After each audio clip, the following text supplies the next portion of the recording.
حضرات صحابہ کرام علیہ رضوان کو حضور نے ایک لشکر کے لیے بھیجا مقام موتا پر. وہ جو جنگ موتا ہوئی تھی، آپ نے پڑھی ہوگی جنگ موتا. جنگ موتا کے لیے آ کر اسلام نے مقام موتا پر صحابہ کو بھیجا. اور یہ جو موتا کا مقام ہے یہ مدینہ منورہ سے بہت دور ہے، بہت زیادہ دور ہے مدینہ منورہ سے. صحابہ وہاں پر لشکر لے کر گئے اور وہاں جنگ ہو رہی تھی. حضور مدینے میں ہے. یہ بخاری شریف کی روایت ہے، بخاری شریف کی. حضور مدینے میں ہے. حضرت انس بن مالک فرماتے ہیں کہ جنگ مقام موتا پہ ہے، حضور مدینے میں بیٹھے ہوئے ہمیں جنگ کا پورا نقشہ بتا رہے تھے. کیسے بتا رہے تھے؟ حضرت انس بن مالک فرماتے ہیں ان النبی صلی اللہ علیہ وآلہ وسلم نعا زیدن وجعفرن وابن رواحہ للناس قبل ان یاتیہم خبرہم. کہا کہ یہ جو تین صحابی تھے، حضرت زید، حضرت ابن رواحہ اور حضرت جعفر، یہ لوگ تینوں کے تینوں صحابی مقام موتا میں شہید ہو گئے. کہا کہ ان کی شہادت کی خبر ابھی مدینے میں نہیں آئی تھی. اس کا لوگ شہید ہو گئے. پھر آ کر اسلام نے فرمایا ثم اخذ جعفر فاصیبا، فرمایا کہ اب جھنڈا جعفر نے پکڑا ہے. فاصیبا، حضور فرماتے ہیں وہ بھی شہید ہو گئے. پھر فرمایا ثم اخذ ابن رواحہ، فرمایا کہ اب جھنڈا ابن رواحہ نے پکڑ لیا ہے. آ کر اسلام نے فرمایا فاصیبا، وہ بھی شہید ہو گئے. راوی کہتے ہیں ہم حضور کے چہرے انور کو دیکھ رہے تھے، حضور ان کی شہادت کی خبریں بھی دیتے جا رہے تھے. وَعَيْنَاهُ تَذْرِفَانِ، حضور کی آنکھوں میں سے آنسو بھی رہا تھے. بیٹھے کہاں تھے؟ مدینے میں. اور خبریں کہاں کی دے رہے ہیں؟ مقام موتا کی. میں کراچی میں درس قرآن کرتا تھا. میں ایک بات بتاتا چلوں. میرے درس قرآن کے دوران نا ایک نوجوان کھڑا ہوا، کیونکہ وہ نوجوانوں میں ہوتا تھا درس قرآن، یونیورسٹی کے کالج کے نوجوان آتے تھے، میں وہاں دورہ قرآن کرواتا تھا اس وقت. تو ایک نوجوان کھڑا ہوا، کہتا ہے کہ آپ نے آج حضور علیہ السلام کے علم غیب کے بارے میں بات کی ہے. آپ کہتے ہیں کہ حضور کو علم غیب ہے. آپ نے آج پورے درس قرآن میں، کیونکہ آخر میں عام سوالات کا ہم ان کو ٹائم دیتے تھے، اس نے سوال کیا، کہا کہ آپ نے کہا کہ حضور کو علم غیب ہے. آپ نے پورا بیان اسی پہ کیا، قرآن و حدیث سے دلائل بھی دیے، لیکن ایک دلیل میرے پاس بھی ہے، حضور اس کا مجھے جواب دیں. میں نے کہا کیا دلیل ہے؟ کہنے لگا آپ نے کہا کہ حضور کو علم غیب ہے. میں آپ کو ایک روایت سناتا ہوں، روایت صحیحہ ہے. میں نے کہا بالکل آپ سنائیں. کہتا ہے کہ دیکھیں قیامت کا دن ہوگا، حضور نے خود فرمایا قیامت کا دن ہوگا اور اللہ ایک بندے کو جہنم کی سزا سنا دے گا، جا تو جہنم میں. حضور جا کر اس کو روکیں گے اور عرض کریں گے مولا اس کو کیوں جہنم میں بھیج رہا ہے، اس کو تو جنت میں بھیج دے تو نیکیاں کرتا تھا. کہا کہ اللہ اپنے محبوب سے فرمائے گا کہ محبوب اس کے بارے میں آپ نہیں جانتے. توجہ کیجیے گا، محبوب اس کے بارے میں آپ نہیں جانتے. کہتے ہیں دیکھیں اللہ اپنے محبوب سے فرما رہے کہ محبوب آپ نہیں جانتے اس کے بارے میں. اگر حضور کو علم غیب ہوتے تو حضور بتا نہ دیتے. میں ہنس پڑا. میں نے کہا جوان اسی حدیث سے حضور کا علم غیب ثابت کروں، اسی حدیث سے تو نے سنائی ہے، اسی سے حضور کا علم غیب ثابت کروں. کہتا کیسے؟ میں نے کہا بتاؤ حضور نے یہ واقعہ کب سنایا؟ کہا کہ حضور جب حیات تھے مدینہ منورہ میں تھے، ظاہری حیات کے ساتھ متصل تھے. میں نے کہا یہ واقعہ ہونا کب ہے؟ کہتے قیامت کے دن. اور میں نے کہا چلے جو واقعہ قیامت کے دن ہونا ہے، حضور 1400 سال پہلے وہ واقعہ بتا کر چلے گئے، علم غیب نہیں ہوگا کہ قیامت آئے.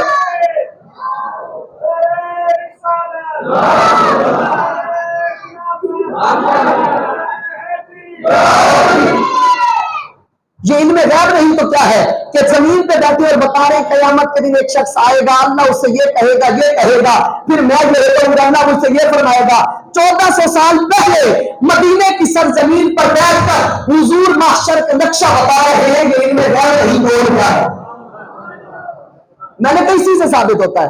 لیکن قربان جاؤں خدا کی قسم، کچھ لوگوں کے نصیبوں میں یہ ہے، حافظ صاحب سنیوں کے نصیبوں میں یہ ہے، اسادی سنیوں کے نصیبوں میں یہ ہے کہ سنی قرآن جب بھی پڑھتے ہیں، حدیث جب بھی پڑھتے ہیں، حضور کی کوئی نہ کوئی شان ڈھونڈتے ہیں. لیکن کسی کے نصیب میں یہ ہے قرآن پڑھ کے بھی بھولتے رہ جاتے. کچھ کے نصیب میں یہ آیا، کچھ کے نصیب میں یہ آیا. ہم اس نصیب پہ راضی ہیں کہ اللہ نے ہمارا نصیب یہ لکھا قرآن پڑھ کے بھی حضور کی شان بیان کرتے ہیں، حدیث پڑھ کے بھی حضور کی شان. میں بات عرض کر رہا تھا آپ کے سامنے حدیث. آقا علیہ الصلوۃ والسلام خبریں دے رہے تھے. فرمایا کہ زید بھی شہید ہو گئے، ابن رواحہ بھی شہید ہو گئے، جعفر بھی شہید ہو گئے. حضرت انس بن مالک فرماتے ہیں آئیناہ تذریفانی، کہا کہ حضور ان کی شہادت کی خبریں سنا بھی رہے تھے، آنکھوں میں سے آنسو بھی